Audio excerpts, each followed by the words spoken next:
Assalamualaikum warahmatullahi wabarakatuh. Alhamdulillahilladzi arsala rasulahu bil huda wa dinil haq liyudhhirahu 'ala dini kullihi wa kafa billahi syahida. Asyhadu an la ilaha illallah wahdahu la syarika lah wa asyhadu anna Muhammadan 'abduhu wa rasuluhu alladzi la nabiyya ba'da. Allahumma shalli wa sallim wa barik ala Muhammadin wa ala alihi wa ashabihi wa man tabi'ahum bi ihsan ila yaumiddin. Wa ya ibadallah usikum wa nafsi bitaqwallah faqad fazal muttaqun. Kalau ta'ala kitabil karim ya ayyuhalladzina amanu taqullaha haqqa tuqatih wa la tamutunna illa wa antum muslimun. Ma'asyiral muslimin, senantiasa kita bersyukur kepada Allah karena kita masih diberikan kekuatan oleh Allah Subhanahu wa taala sehingga dapat melaksanakan perintah-perintah Allah, menjalankan semua perintahnya, dan menjauhi semua larangan-larangan Allah. Sering saya menyampaikan dalam berbagai kesempatan, marilah kita senantiasa meningkatkan iman dan imun. Karena dengan semakin berkembangnya zaman, karena Rasulullah SAW menyampaikan semakin dekatnya tanda kiamat itu banyak muncul penyakit yang dulu tidak pernah ada. Dulu HIV AIDS tidak ada, tapi karena perilaku menyimpang akhirnya muncul. Dan akhirnya penyakit itu sampai sekarang belum ada obatnya. Hanya bisa menahan virusnya supaya tidak berkembang biak, tidak cepat merusak. Nah, kemudian iman juga perlu kita tingkatkan. Kenapa? Karena semakin kita berada di akhir zaman ini, banyak sekali manusia secara moralitas mengalami degradasi, perubahan perilaku, semakin banyak perilaku-perilaku menyimpang yang dikampanyekan. Kemudian tingkat frustrasi atau depresi masyarakat itu juga semakin tinggi dengan berbagai macam problematika. Kemarin ada berita, ada seorang suami mungkin karena depresi sehingga membakar atau menyiram air keras pada istri dan anaknya. Kemudian ada seorang ibu yang ditinggal suaminya karena merasa sudah tidak kuat hidup di dunia, ketiga anaknya diberikan minum racun sehingga mereka meninggal dunia dan akhirnya ibunya juga ikut bunuh diri. Bahkan kejadian demikian itu juga tinggi di negara-negara yang mungkin peradabannya dianggap maju, seperti Korea, Jepang. Angka bunuh diri di sana tinggi sekali. Nah, tentunya kita paham kenapa demikian. Kenapa seseorang itu mudah jatuh dalam keadaan depresi dan frustrasi.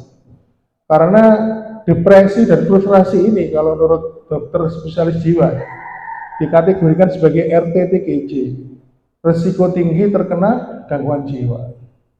Saya dulu tuh waktu training di rumah sakit Jiwa Lawang itu sampai 3-4 bulan tinggal bersama dengan orang-orang kena gangguan jiwa.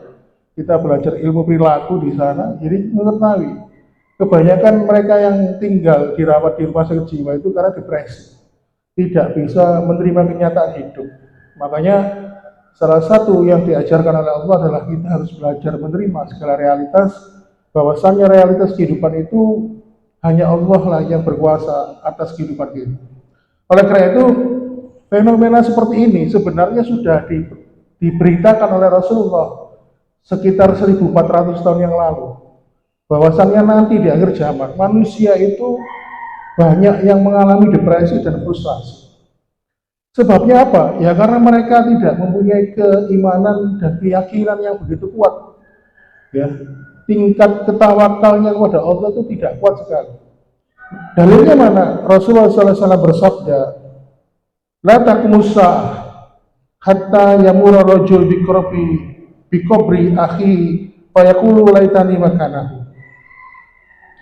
Rasulullah mengatakan sesungguhnya tidak akan terjadi hari kiamat sampai banyak manusia itu yang mengalami depresi atau frustrasi. Sampai ketika dia melewati kuburan temannya, dia mengatakan, laitani makanahu, oh seandainya aku yang mati saja seperti temanku ini. Jadi dia mengatakan, oh ternyata mungkin lebih enak mati saja seperti temanku ini. Jadi dia menganggap karena persoalan hidup yang begitu pelik sehingga menganggap kematian itu sebagai solusi. Makanya kalau kita melihat beberapa bintang ya seperti artis yang di Amerika ya, karena sudah tidak populer, sudah nggak seberapa laku, akhirnya depresi, minum obat-obatan, ya, minum obat-obatan, narkotika, akhirnya overdosis. Ya. Karena bandnya bubar, akhirnya apa? Bunuh diri dan sebagainya. Karena mereka menganggap bunuh diri itu mati itu adalah solusi. Memang mereka secara fisik ya, kelihatannya sehat-sehat saja, tetapi hatinya, jiwanya, rohaninya, mereka itu mengalami sebuah gangguan, di mana gangguan itu sifatnya bisa membuat tingkat ketahanan jiwa seseorang itu rendah. Makanya ketika hati ini tidak berpasrah kepada Allah, tidak mempunyai harapan yang besar pada Allah, maka mereka akan mudah jatuh dalam keadaan demikian. Dan ini prediksi Nabi. Jadi Nabi mengabarkan berdasarkan wahyu atau berita dari Allah Subhanahu wa taala. Tapi kalau prediksinya dukun, pasti salah. Saya itu pernah dulu ketika habis setelah pas lulus kuliah dikatakan kami itu nggak akan pernah bisa hidup enak dan sebagainya. Ya, mengatakan kamu jangan kerja di sana, nanti nggak rezekimu nggak di sana gitu. Tetapi saya nggak percaya dan akhirnya apa? Sampai sekarang apa yang dikatakan si dukun itu tidak terbukti. Oleh karena itu ma'asyiral muslimin, tanda-tanda kiamat seperti ini ya, di mana manusia nanti di akhir zaman banyak mengalami depresi, tidak akan muncul sebelum 3 tanda itu muncul. Jadi fitnah dajjal, fitnah hari kiamat itu ada beberapa pembagian ya. Yang paling besar itu adalah fitnah dajjal. Jadi sebelum dajjal itu muncul, umat manusia itu akan menjalani atau mengalami 3 fitnah. Dan para ulama itu mengatakan 3 fitnah itu sekarang sudah kita jalani. 3 fitnah itu sudah terjadi. Yang pertama, fitnatul akhlas, yaitu fitnah perpecahan. Sehingga akhirnya banyak sekali perpecahan, pertengkaran. Ya. Akhirnya pertengkaran dan perpecahan itu tidak berujung. Dan bahkan mereka itu sesama saudara mengalami perpecahan. Yang sekarang ini lagi rame. Ada yang mengatakan kamu itu ahlul bid'ah ya. Yang dikasih gelar ahlul bid'ah katakan oh dasar Wahabi. Padahal 2 sebutan itu kalau kita menelisik sejarahnya adalah 2 sebutan yang sungguh tidak mengenakan. Bisa jadi karena kita ini berbeda pemahaman, akhirnya apa? Menganggap mereka itu enggak sesuai sunnah. Nah, kadang-kadang hal ini kita harus menghindari seperti ini. Kita jangan ikut terjebak dalam perpecahan seperti ini karena apa? Karena kalau kita ikut terjebak, maka kita juga akan terpengaruh berpecah belah. Karena salah satu tanda orang yang berbuat kemusyrikan itu tidak hanya menyembah patung atau membuat hatinya terpaut dengan selain Allah. Salah satu tanda, saya lupa pernah membaca ayat di Al-Quran. Salah satu tanda kemusyrikan itu apabila dia mengagungkan golongannya sendiri, asobiyah. Jadi sekarang ini perpecahan sudah mulai muncul, entah itu mendirikan partai politik, setelah itu pecah dan sebagainya, mendirikan sebuah organisasi, ada ketidakcocokan akhirnya pecah. Perpecahan fitnatul akhlas ini sudah terjadi di tengah-tengah kita. Kemudian yang kedua adalah fitnatul syara, yaitu ketika kaum muslimin ini diberikan kelapangan hidup, diberikan ekonomi yang begitu melejit oleh Allah, sampai-sampai dulu seperti contoh aja negara Dubai di era tahun 70-an itu termasuk negara yang tidak diperhitungkan, tetapi Allah membuka anugerahnya dari balik-balik bumi, dari balik-balik tanah, dengan ditemukannya minyak, ditemukannya isi perut bumi, akhirnya merubah negara Dubai yang awalnya bukan negara diperhitungkan, bahkan sekarang di sana ada sebuah bangunan yang paling tinggi di dunia dan menjadi negara yang kaya raya. Makanya fitnah syara itu adalah fitnah berupa kelapangan harta dan akhirnya menjadi paham materialisme itu adalah menjadi paham manusia di akhir zaman. Kemudian adalah yang ketiga, fitnah itu du'aimah. Fitnah itu du'aimah itu adalah kegelapan. Sampai kita itu bingung antara membedakan kebenaran dan kesesatan itu bingung. Bahkan kalau kita menilai suatu barang, Pak, kadang-kadang itu bingung, ini barangnya ori apa KW. Karena sekarang ini sudah muncul tiruan-tiruan. Nah, itu hanya masalah barang aja kita bingung. Apalagi ketika masalah agama, kadang-kadang kita tidak bisa membedakan antara mana yang benar dan yang salah. Oleh karena itu, ma'asyiral muslimin, 3 fitnah ini sudah terjadi kata para ulama. Maka ketika fitnah ini sudah terjadi, maka menurut Rasulullah SAW dan kedatangan Dajjal semakin dekat. Cuma kita itu tidak boleh memprediksi sekian tahun lagi Dajjal akan muncul. Enggak. Karena apa? Yang maha tahu atas segala sesuatu itu adalah Allah Subhanahu wa Ta'ala. Oleh karena itu, ma'asyiral muslimin, kembali ke masalah tadi, bahwasanya di akhir zaman itu nanti banyak dijumpai orang-orang yang depresi dan frustrasi. Bagaimana tipsnya agar hal itu tidak terjadi? Atau mungkin ketika diri kita ini mengalami permasalahan yang begitu pelik sehingga dengan permasalahan itu membuat kita stres, maka Allah Subhanahu wa Ta'ala memberikan solusinya, yaitu menjadikan doa sebagai senjata kita.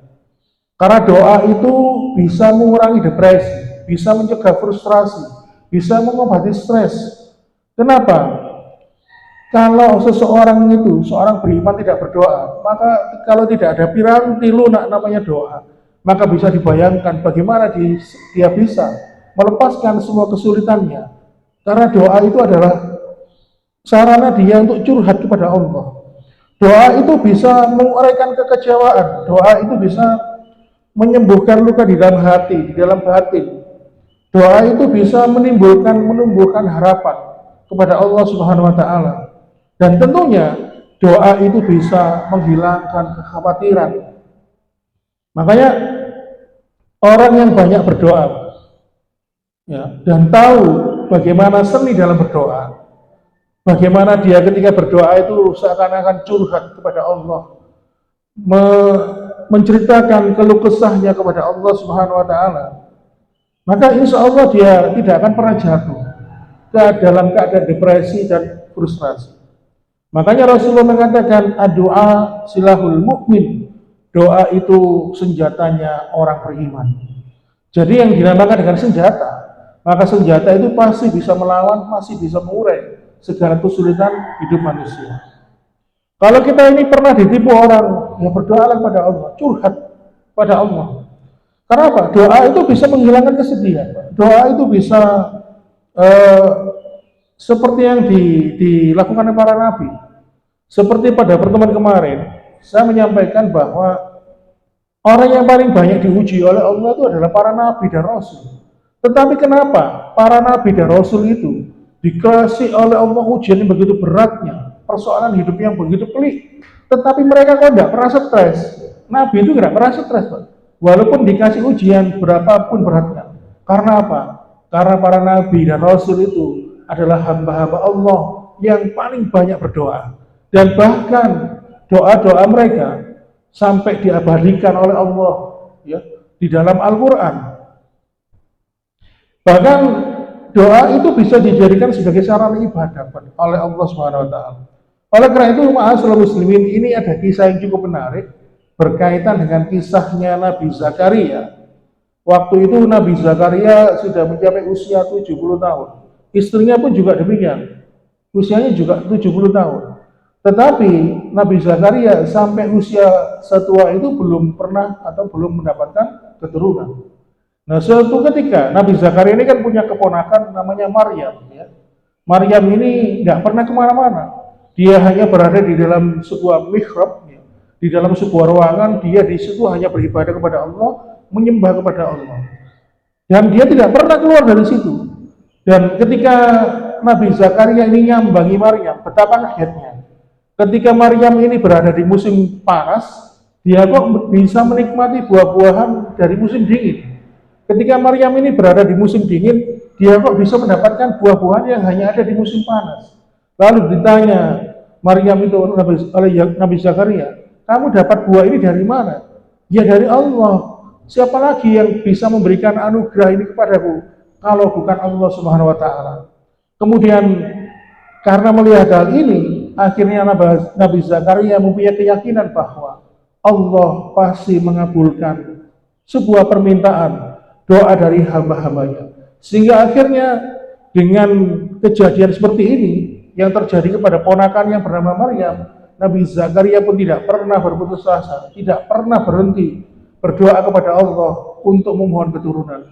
Sehingga akhirnya suatu ketika Allah Subhanahu wa taala mengutus seorang malaikat untuk mengabarkan kepada Nabi Zakaria bahwasannya dia akan diberikan keturunan seorang anak yang bernama Yahya. Dan suatu saat Yahya pun dijadikan oleh Allah sebagai nabi. Ma'asyiral muslimin, jadi doa itu bisa melampiaskan kekecewaan. Doa itu bisa melampiaskan kekesalan kita, kesedihan di dalam hati kita. Maka Allah tahu yang terbaik bagi hambanya adalah doa. Makanya untuk masalah doa ini, job description-nya atau petunjuk pelaksanaannya, Allah memberikan pelajaran kepada kita di ayat yang ke-6 dari surat Al-Fatihah, di mana ayat ini sering kita baca. Di ayat yang ke-6 Allah mengatakan ihdinas siratal mustaqim. Ya Allah, berilah kami petunjuk ya pada jalan yang lurus. Tetapi yang perlu kita ketahui, ketika Allah mengajarkan doa ini, diawali dengan ayat pertama, Alhamdulillahirabbil alamin. Lalu kemudian Ar-Rahman Rahim, Maliki Yaumiddin, Iyyaka na'budu wa iyyaka nasta'in, ihdinas siratal mustaqim. Oleh karena itu, ma'asyiral muslimin, kalau kita perhatikan Alhamdulillahirabbil alamin, memuji Allah. Kemudian Ar-Rahman Rahim, kembali pujian itu diberikan kepada Allah. Maliki Yaumiddin, menetapkan ibadah hanya untuk Allah. Iyyaka na'budu wa iyyaka nasta'in, kembali ya, komitmen kita untuk menetapkan ibadah kita hanya kepada Allah. Lalu kemudian Allah mengajarkan kepada kita, ihdinas siratal mustaqim. Ya Allah, tunjukkanlah kepada kami petunjukmu, jalanmu yang lurus. Artinya apa? Dari ayat ini ada beberapa pelajaran kata para ulama, bahwa doa itu adalah bagian dari ibadah. Kalau doa itu bagian dari ibadah, maka doa itu adalah tauqifiyah. Artinya apa? Tata caranya diatur sesuai dengan kitabullah dan sunnah. Dan kemudian kalau kita berdoa, maka doa itu hanya patut kita haturkan, hanya kita sampaikan kepada Allah Subhanahu wa taala. Doa permintaan itu tidak layak untuk disampaikan kepada sesama makhluk. Makanya Rasul mengatakan du'a'u huwal ibadah. Doa itu adalah ibadah. Makanya salah satu bentuk ibadah itu adalah tidak boleh doa itu dipanjatkan, disampaikan kepada selain Allah. Makanya Pak, Rasulullah SAW pun menyampaikan, wa min muslimin yad'ullaha laisa fiha ba'samin wa laqati'atu rahimin ila atahu iyahum idza salasatu shalin. Tidaklah seorang hamba ketika dia berdoa meminta kepada Allah, maka kecuali pasti Allah akan mengabulkan permintaannya itu selama doa yang dipanjatkan itu dengan niat tulus, tidak untuk memutus tali silaturahmi, dan tidak mengandung permintaannya itu tidak mengandung perbuatan dosa. Jadi coba perhatikan, Allah mengabulkan doa hambanya selama doanya tulus dan tidak mengandung perbuatan dosa. Maka bagaimanakah caranya Allah mengabulkan doa itu? Yaitu yu'ajjallahu diwa'dihi, Allah kabulkan persis seperti yang dia minta. Seperti ada seorang wanita dalam riwayat Imam Muslim yang sakit ayan, sakit epilepsi, dia sempat meminta kepada Rasulullah, ya Rasul, mintalah Allah kepada Allah, mintakan kepada Allah supaya penyakitku ini diberikan kesembuhan. Lalu Rasulullah mengatakan, apakah nggak lebih baik kamu sabar saja dengan sakitmu ini, lalu dengan kesabaranmu engkau masuk surga. Lalu wanita itu mengatakan, baiknya Rasul, saya terima takdir Allah ini untukku, tapi aku minta tolong, doakanlah kepada Allah, mintakanlah kepada Allah agar ketika epilepsi ayamku ini kambuh, Allah menutupi auratku. Bayangkan. Akhirnya apa? Setiap wanita ini kambuh ayamnya, dia tidak sadar, auratnya tertutup. Bayangkan dengan wanita zaman sekarang ini, mereka sesadar-sadarnya malah membuka aurat. Dan akhirnya apa? Dikabulkan oleh Allah. Dan perlu diketahui, permintaan para sahabat itu di zaman Nabi semuanya berhubungan dengan akhirat. Dan diijabah. Seperti seorang sahabat yang bernama Ubay bin Ka'ab ketika mendengar Rasulullah SAW bersabda bahwasannya sakit demam, panas badan itu bisa menggugurkan dosa, maka Ubay bin Ka'ab berdoa, ya Allah, berikanlah aku sakit demam. Dengan demam ini bisa menggugurkan dosaku. Akhirnya apa? Allah kabulkan kontan. Setiap selesai maghrib, badannya Ubay bin Ka'ab itu panas terus sampai menjelang subuh.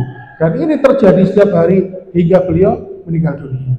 Kemudian yang kedua, cara Allah mengabulkan doa adalah yudhakhiruha fil akhirati, yaitu ketika seseorang itu berdoa tidak langsung dikabulkan oleh Allah, tetapi Allah simpan pahala berdoa itu tadi dalam kehidupan akhirat, sehingga pada pertimbangan sidang di hari kiamat itu ada seorang laki-laki, dikisahkan ketika mendapatkan pahala yang begitu melimpah, orang itu bertanya, loh kok banyak pahalaku ya Allah?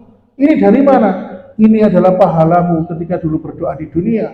Sengaja tidak aku kabulkan permintaanmu di dunia, agar engkau mendapatkan banyak pahala utama di sisiku. Kemudian yang ketiga, cara Allah mengabulkan doa adalah imma ayasrifa su'anhu mislaha. Allah akan kabulkan doa kita dengan apa? Dengan menghindarkan musibah yang akan terjadi pada diri kita. Mungkin suatu saat kita akan ditakdirkan oleh Allah mendapatkan sesuatu yang kurang baik, tetapi gara-gara doa kita dikabulkan oleh Allah, tapi dengan cara apa?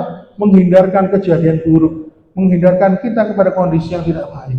Maka ma'asyiral muslimin, jadikanlah diri kita ini sebagai hamba-hamba yang senantiasa memohon kepada Allah, berserah diri kepada Allah. Salah satu caranya adalah dengan banyak-banyak berdoa kepada Allah Subhanahu wa taala.